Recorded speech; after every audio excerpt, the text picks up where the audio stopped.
heart, Gothic fiction is about atmosphere. It blends horror, romance, and sometimes the supernatural together, which makes it one of my favorite subgenres to read in because even though they're playing with similar tropes, it can be done so differently. But it almost always has familiar tropes like a spooky house, family secrets, a lot of suspense and creaking floorboards, and touches on themes like the unknown, isolation, and the darker side of human nature. So if you're new here, my name is Steph. I talk about books, and Gothic books are some of my all-time favorite, which is something I didn't realize about myself actually until I started YouTube and people started saying like, wow, you really like Gothic stuff. So I thought today I should put together a list for anybody who is looking to get more into the genre or enter the genre for the first time. We can call it a little starter pack. So I'm going to organize it using the timestamps below, starting with a few short and sweet Gothic recommendations in case you want to just dip your toes in, see if this genre is something that you click with.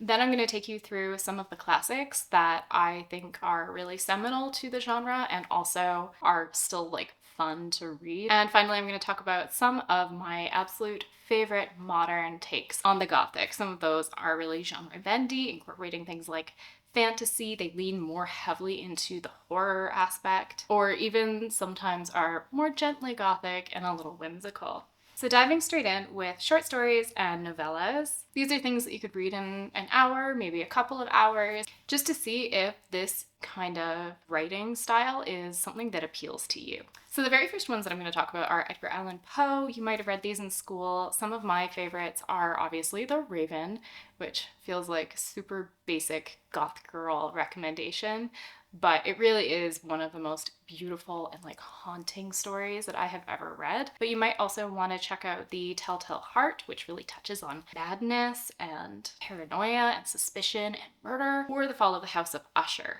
which is very loosely, I believe, inspiring the TV show on Netflix called House of Usher. I have not watched it. Another collection of short stories that I want to chat about is The Bloody Chamber by Angela Carter. This is technically a vintage classic.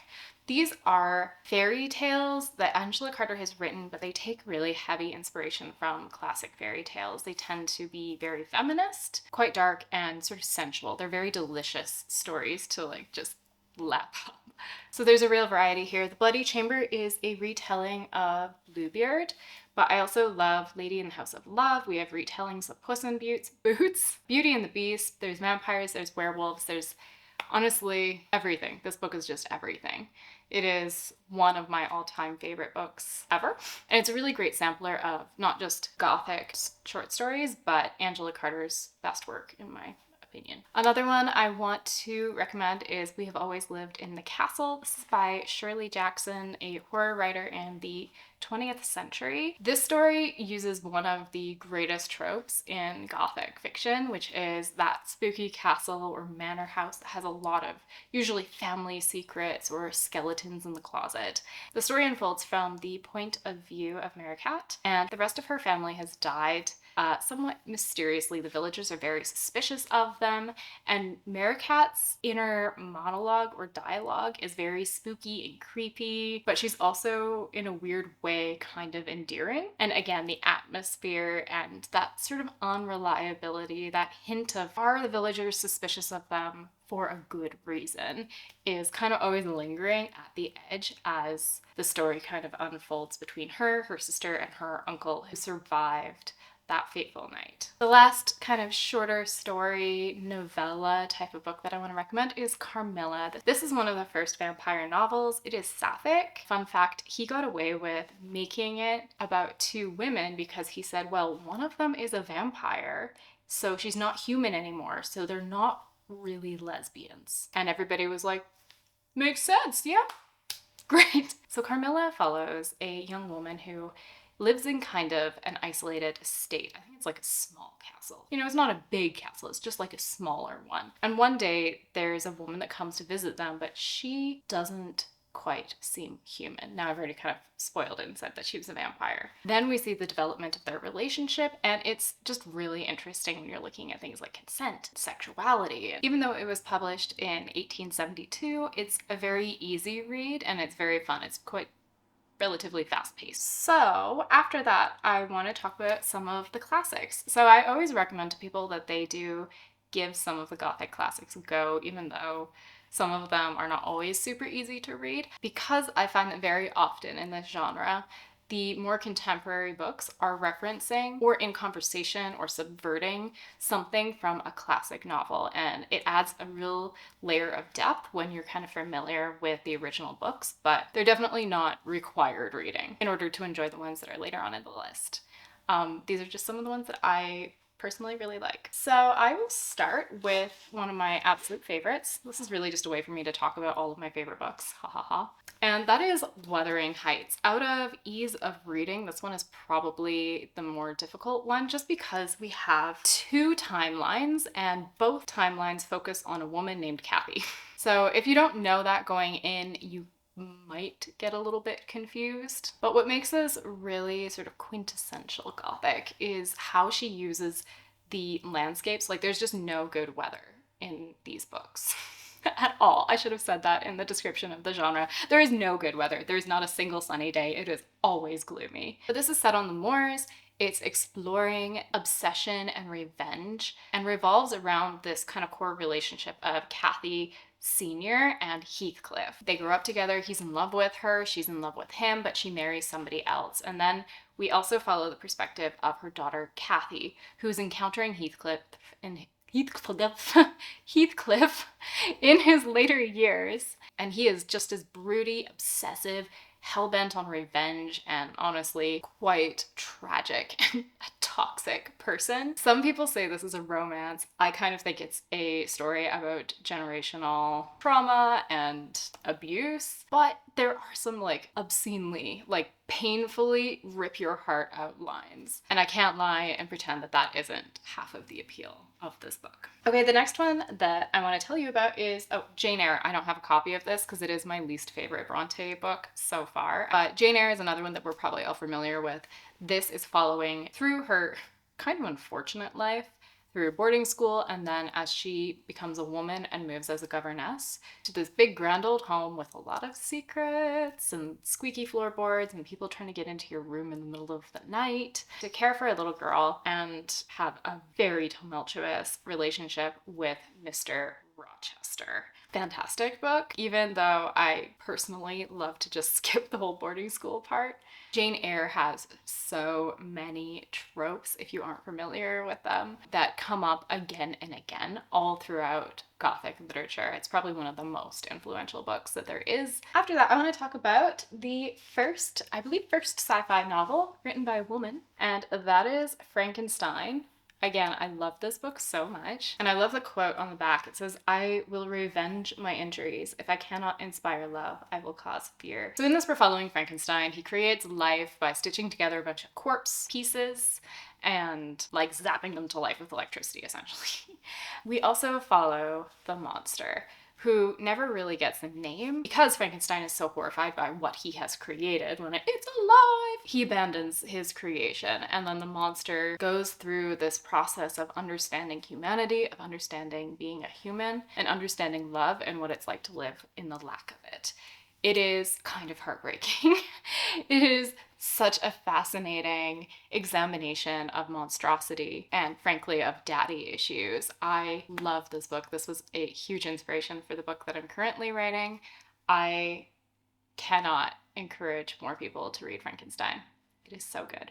And it's really good in the winter too, because there's like a significant portion of it that takes place in the Arctic. So I also want to talk about The Picture of Dorian Gray real fast. This is by Oscar Wilde. A lot of people are familiar with it. You might have read it and maybe you didn't think about it as Gothic. This is a book that explores themes of like vanity, moral corruption, the supernatural, etc. because we're following a young man named Dorian Gray who lives a super hedonistic life that doesn't seem to affect him. He is kind of ageless and remains like youthful and vigorous. But he has a portrait of himself that then is doing all of the aging and absorbing all of the corruption and basically represents the state of his soul.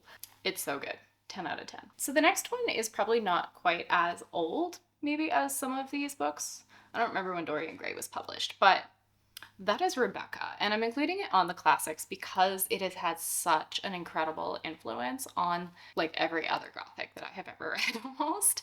This is my number one all-time favorite book ever. I am rereading it presently. So Rebecca is following a nameless first-person POV character.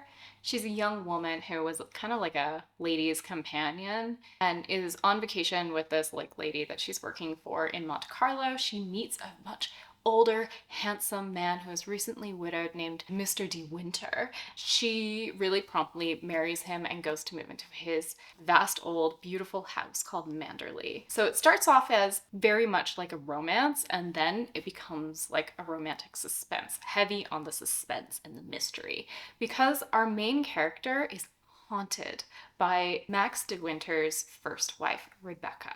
Not necessarily literally, but psychologically.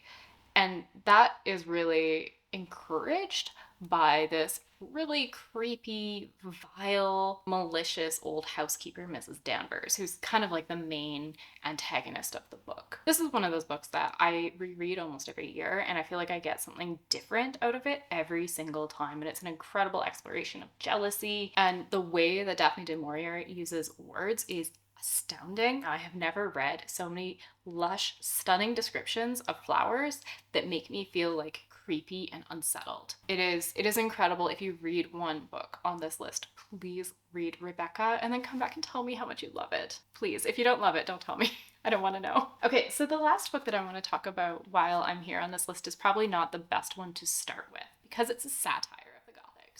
This is Northanger Abbey by Jane Austen, but in it we're following Catherine Morland. She is a young woman who reads a lot, and she's coming into society for the first time, but she can't always tell the difference between reality and fiction. Catherine is constantly having these very heavily embellished experiences that are honestly hysterical. A lot of the Gothics that Catherine is reading are books that were really foundational to the genre, really started the genre, but I have not personally read, which is why they're not on this list. And yeah, she gets into quite a bit of trouble through her heavy imaginative embellishment when she goes to stay at a guy's family home, mansion, grand English place. And yeah, she gets herself into a little bit of trouble. So I want to move into some of the more modern takes on the Gothic. I'm going to kind of talk about them in like a rough order of more traditional classic Gothic that are going to be using a lot of the tropes in a more traditional classic way. And then as I kind of get towards the end of the list, we're going to move to things that are more genre bendy, subversive, etc. So the first one I want to chat about is The 13th Tale. This one I read quite a few years ago, but it has a similar kind of beginning vibe as maybe Evelyn Hugo, in that the story is being told to our main character, who is recording all of the stuff down for, I think, a magazine interview or something. I think this is probably one of the better books to go in quite blind. Just know that it is following the life of Vita Winter. It's following the lives of two twins and how their life unfolds in this big old family estate full of secrets. The next one I want to talk about is actually a trilogy. I would call this kind of like an epic Gothic. That is Gormenghast. I've actually only read the first book, and I have a reading vlog, which I'll link down below. It's called Titus Groan. The whole series is called Gormenghast, and it's incredible. I would probably call it an epic Gothic because we're following an ecosystem of people that live in Gormenghast Castle. Gormenghast Castle is this vast and sprawling castle that has a ton of people that live in it, including the Earl and his wife, Lady Groan, and their son, Titus, their daughter, oh no, I've forgotten her name. She's like my favorite, Fuchsia, and all of the people who are living kind of as their servants. So there's a very upstairs, downstairs feel in Titus Groan. One of the main characters is a kitchen boy who's trying to kind of climb that very stratified social structure named Steerpike. It's a little Dickensian. It's super like, I don't even know the words to adequately describe the experience of it. Like, it's just so, it is so unique from anything else that whether it is fantasy or like Gothic, it is like its own creature. It's amazing. And the author was an artist, so this copy I have has a few illustrations, which I cannot now find. But yeah, I highly, highly recommend this one. And I should say that is easier to read than Dickens. I also want to talk about the Hacienda. This has major Rebecca vibes. We are following a young woman who lives in historical Mexico. I cannot find the actual date, but historical kind of Mexico, and she marries a man because she doesn't have a whole lot of money and moves on to his hacienda, and it's kind of haunted, possibly. And if you like a hot priest, we have one of those in here too. Just doing the Lord's work here. Kind of in a similar vein, I have Mexican Gothic to mention. This one I think was really popular when it came out. It is almost like Fall of the House of Usher-esque in that we have a woman who has gone to marry into this family, but we're following the perspective of her cousin. Her cousin Noemi is a very glamorous debutante, and she gets a letter from her cousin that has married into this family to come and rescue her because something has gone terribly wrong. And so Noemi is like, I'm coming. She goes and discovers the secrets of this family, who is really quite hostile to her, except for the youngest son. This is very slow and atmospheric and has like a real secret that you wanna, I don't know why it's doing this. The secret has nothing to do with this that will then be unveiled. Another one I want to mention is The Magic Toy Shop by Angela Carter. I read this quite recently as well. I'll link more my full review again down below somewhere, but this kind of gives me a series of unfortunate events vibes, but this is not for children, okay? Not for children. Angela Carter is the same author that I am obsessed with that wrote The Bloody Chamber, I mentioned earlier. And in this, we are following a young girl named Melanie. She is kind of having her sexual awakening around the same time as her parents' death. So her and her two younger siblings go and move in with their uncle Philip, who she doesn't really know. He is a puppet maker. Also living in the house is her Aunt Margaret and Aunt Margaret's two sort of little weird brothers. And this kind of follows her experience living with them, their family secrets, and like really explores like the abuse and the control of Uncle Philip. Angela Carter tends to lean into magical realism quite heavily. In general, this might have a little bit less of it than some of her other books, but it is, as I said before, deliciously Gothic. I read the next book very recently. That is The House of Salt and Sorrows. This is a YA retelling of The 12 Dancing Princesses, and it is so much spookier and creepier and like more horror-y than I was expecting when I went into it, and I was just delighted. So if you want something that's really leaning into more of like the supernatural, the ghosts, the uncertainty, check this out. Our main girl is Anna Lee. She lives in this place called the Salt. It is the island and in the middle of a tumultuous sea. Father's like the Duke or something like that. But the thing with Anna Lee is that her sisters are dying. And the most recent sister that has died when we first begin the book doesn't seem like it was an accident. Okay, so the book is following her journey of understanding like what happened to her sisters, what is the reality, family secrets, and is there truly a curse on her family? This is a really interesting cosmology and like gods and world building as well.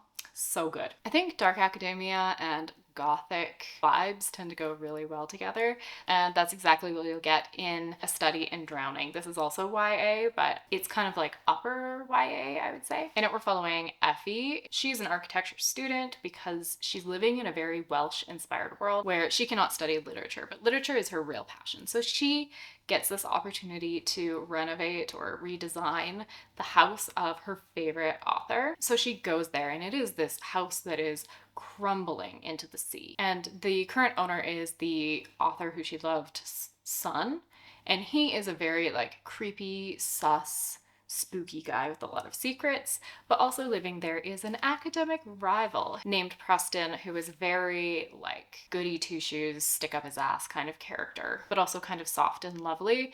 So they are kind of uncovering the secrets about the author while living in this spooky mansion. Amazing. Another favorite all-time book is Rouge by Mona Awad. This is magical realism, and I like describing this one as walking through a Gothic Sephora, because we are following our main girl whose mother has just died, and she's gone back and she's like going through her mom's stuff. Her mom was part of like a culty beauty spa place, and our main girl is absolutely obsessed with skincare. And so she kind of inevitably gets drawn into this cult too, and there's just like a lot of secrets and a lot of like unreality and playing with the idea of mental illness and grief and the toxic beauty industry. It is so good. It is so good. If you want something that is very explicitly blending Gothic vibes and fantasy, then I would direct you to One Dark Window. This is following the journey of Elspeth, who has a monster within her that is constantly trying to take control, but she's also kind of getting pulled into this plot to save her town because her town is mist locked. So the forest around it is just got this very dense, heavy mist. Nobody who goes into it seems to survive, or they're not okay if they do. In order to do that, they have to collect a complete set of tarot cards. It is so clever, it's so good, and it has just the best vibes. And she does it with the assistance of a very sexy highwayman, so what else do you want, I ask you? The last one that I want to talk about is Her Fearful Symmetry. When I look at Goodreads reviews of this book, I feel like I'm the only one who actually likes it. I don't know why, but I love this book. This book was what instilled a true love for Highgate Cemetery in me. It's a little bit more whimsical, it's contemporary, and in it we're following two mirror twins. So a mirror twin in this book, I actually don't know if this is a real thing. I feel like it might be. But a mirror twin, in at least to the context of this book, is twins who are perfect mirrors of each other. So like one of them has her heart on this side. They grew up in America, but her aunt in the UK dies and leaves an apartment and like all of her wealth and stuff in the apartment. It's right next to Highgate Cemetery, and she does that on the condition that they go and live in the apartment for 1 year. So the girls are like newly 19 or something like that, and they just pack up and go. And the story is kind of following the conflict between these two sisters and the love between these two sisters, their family secrets, and then all of the other people who live in the apartment, including Robert, who is Elspeth's former lover, and Martin, who really struggles with OCD. And I love it. It's definitely kind of magical realism as well, definitely kind of fantasy. It's been a little while since I've read it, but I just remember rereading it when I was a bit younger and like loving it so much. So those are the books that I have to recommend. My favorite time to read a Gothic is in the evening. I put on some ambient music. If you search YouTube, they have like these atmospheric kind of playlists, and it makes you feel like you're in a drafty old castle. My favorite thing, with some hot tea. Amazing. But yeah, I think my greatest tip, if this is your first time reading a Gothic, especially if you're gonna read a classic, don't rush it. Like, enjoy the atmosphere, because that is so much of like what makes Gothic so great, is the atmosphere and the nuance of it. So I hope that you heard about a book that might be for you. And if you have a favorite Gothic read that I have not mentioned, please leave it in the comments below. And thank you so much for watching this video. I will see you again very soon in another video. Bye!